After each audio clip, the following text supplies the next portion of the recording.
Weddings are just so lit. Imagine receiving a special invitation to a wedding held by a king for his son.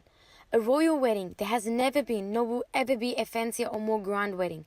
Well, today's chapter speaks of this lit king's son's wedding. The king told his servants to send special invitations to the richest, most important people of the town.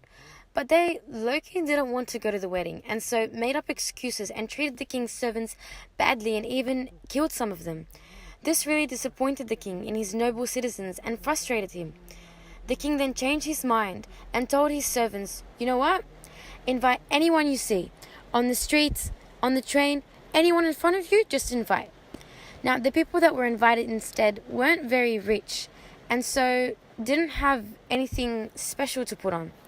So the king gave them wedding garments to put on, and the royal wedding commenced.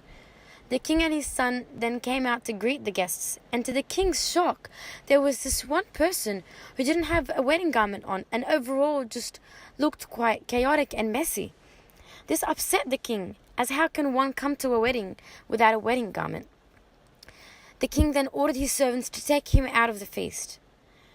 Jesus tells us this parable as it symbolizes the different types of relationships we could have with God. For example, the Pharisees were the ones waiting for the Messiah. They're God's chosen people, the ones who got a special invitation, yet turned it down and refused to go to the wedding.